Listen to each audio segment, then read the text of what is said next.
गोट्या उठते ना गोट्या उठ. भारी रे आशू भावा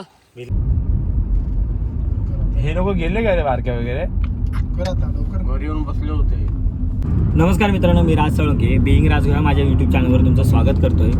आता आम्ही गावी आलो आहोत आणि आता आम्ही पडेलच्या नरगोल तलावावर जाणार आहोत आणि त्याच्यानंतर अजून एक मी तुम्हाला हिडन प्लेस दाखवणार आहे.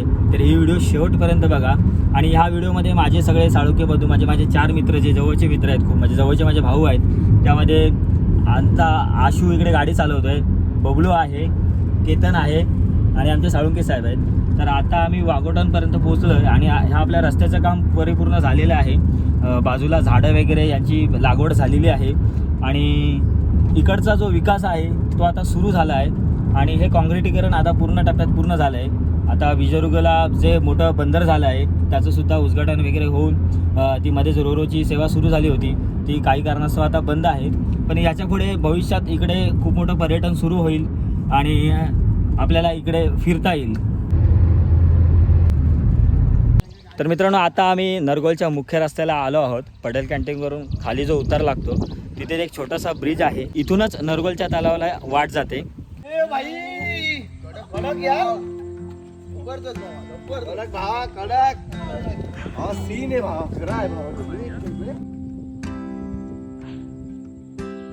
भोवरिल्यावर पाणी जास्त असतं ना इकडे, पूर्ण वाहत असत ना,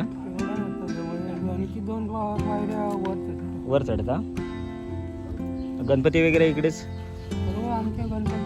अच्छा, तरी पण बाबा किती जुना या?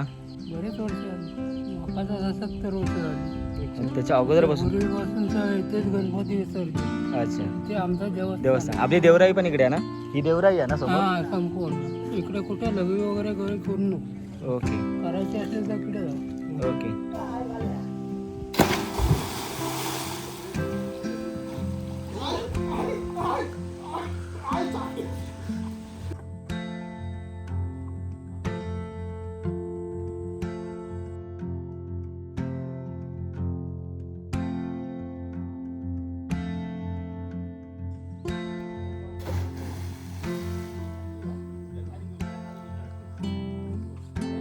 तर इथे आमचे आशिष साळुंखे आहेत जे त्यांच्या मित्र परिवाराला हा तलाव दाखवत आहे व्हिडिओ कॉलिंगच्या मार्फत. हे बघ कुठे आलोय आणि आपण इन्स्टंट रिव्ह्यू बघूयात. हे ब्लॉगर पाठी तुला ब्लॉक करता तुला. हे बघ सांग त्याला कसं वाटतंय तुला हे पाहून व्हिडिओ कॉलवर?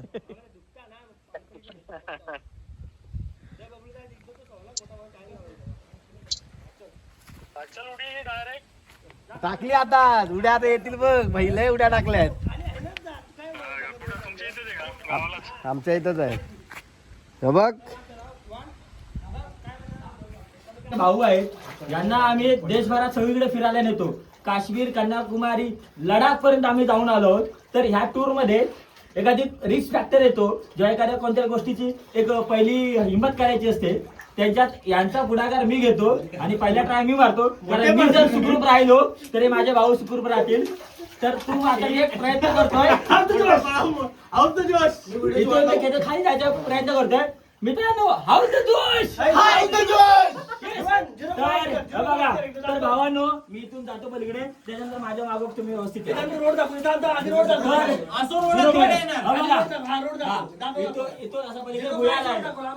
जवळ जवळ 12 टिराची गोलाई असलेलं मोठं भुयार खाली आहे. तर आपण ते बघूया. ओके, तिकडून दिसता ना.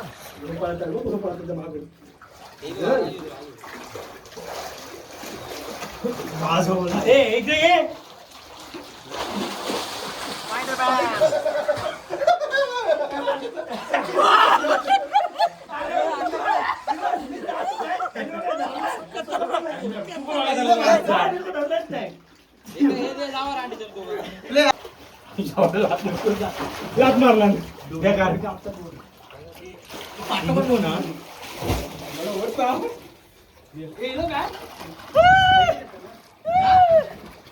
मारला माझा सिग्नल घे.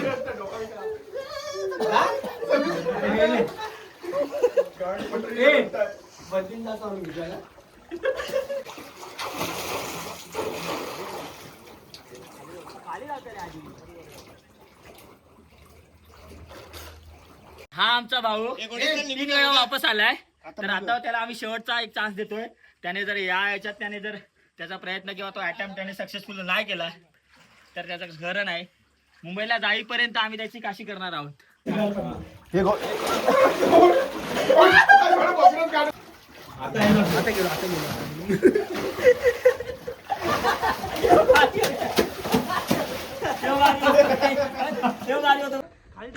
तर मित्रांनो अशा प्रकारे व्हिडिओ होता नरगोल तलाव. सुमित आहे. मजा आली ना बाबा? मजा आली. थोडं रक्त द्यावं लागतं. त्याची स्टोरी वेगळी आहे. आणि केतनचा तर अटेम्प्ट सगळे फेल गेले आहेत. मस्त मस्त. चलो चलो.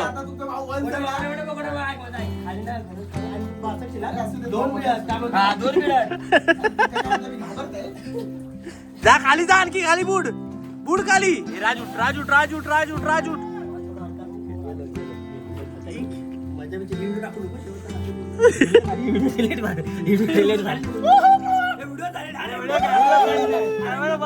बबलो बबलो कसा वाटला? वर्थ आहे. कारण हा जो आम्ही भुयाराचा अटेम्प्ट केला ना त्याच्यामध्ये मजा आली. तर हे अशा प्रकारे आहे नरगोलचं तलाव. तर या जागेची निगा राखा. इथे कोणत्याही प्रकारचा मांसाहार करू नका, मद्यपान करू नका. आणि आपल्यासाठी हे स्पॉट खरंच अभिमानाचे आहेत. कोकणात आमचा जन्म झाला याचा आम्हाला सार्थ अभिमान आहे. आणि हे सगळं सौंदर्य याची डोळे पाहायला मिळतं हे आम्ही नशीब मानतो. तर ह्या तलावाच्या समोर इथे देवराई आहे. त्याच्यानंतर ही आंब्याची एक सुंदर बाग आहे.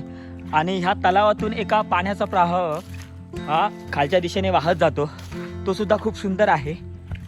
आणि इथे शांत बसायला सुद्धा खूप मजा आहे. वाडा विमलेश्वरला जशी शांतता आहे तशी इथे शांतता आहे. आणि हे सुंदर ओढ्याचं किंवा ह्या वहाळाचं झुळझुळ वाहणारं पाणी खूप सुंदर आहे. हे आपण पाहू शकता. आणि हे इथे तलाव आहे. आणि जो मुख्य रस्ता आहे पडेल तो देवगड जाणारा आणि त्याला लगतच हा स्पॉट आहे. मोजून 2 मिनिटावर याची लोकेशन किंवा जी काय माहिती आहे ॲड्रेसची माहिती आहे ती तुम्हाला व्हिडिओच्या खाली मिळून जाईल. आणि आता आम्ही इकडे मजा मस्ती पोहलो. मस्तपैकी मन आनंद घेतला पोहण्याचा. आणि खूप मजा आली, खूप धमाल आली. तर मित्रांनो हे तलाव तुम्हाला कसं वाटलं? खूप छान. Hidden place. आणि हे हिडन प्लेस आहे. हिडन जेम आहे. कोकणातला हिडन जेम आहे. म्हणजे आपण तामिनी घाटात जसा मिल्की बार हा वॉटरफॉल आहे किंवा जे रिंग वॉटरफॉल आहे तसंच काहीसं प्रकारे हे इथे आपल्याला एक भुयार दिसतंय. एक निसर्गाचा चमत्कार म्हणावा. मित्रांनो ही जी शेती केली जाते जी पावसातली शेती म्हटलं जातं त्याच्यात आंतरपीक म्हणून इथे आपल्याला गवार दिसते. आणि त्याच्यानंतर अजून काही आंतरपिकं आहेत. इथे भुईमुग केला जातो. आणि सुंदर इथे हा ओहोळ आहे. आता इथे पाऊस नाही आहे त्याच्यामुळे इथे पाणी आपल्याला दिसत नाही आहे. आणि हा आपला मुख्य रस्ता जो पडेलवरून देवगडला जातो. आणि आपण पडेल कॅन्टीनवरून जेव्हा आपण खाली उतरतो पहिलाच एक छोटासा ओहोळ लागतो. त्याच्या राईट साईडला हा एक स्पॉट आहे. तर इकडे येत असाल तर मित्रांनो जी काळजी घ्यायची असेल ती काळजी घ्या. इकडचा परिसर सुंदर ठेवा जेणेकरून आपल्या कोकणातल्या पर्यटनाला चालना मिळेल. आणि अशा माहितीपूर्ण व्हिडिओसाठी बिईंग राजगोया माझ्या यूट्यूब चॅनलला सबस्क्राईब करा.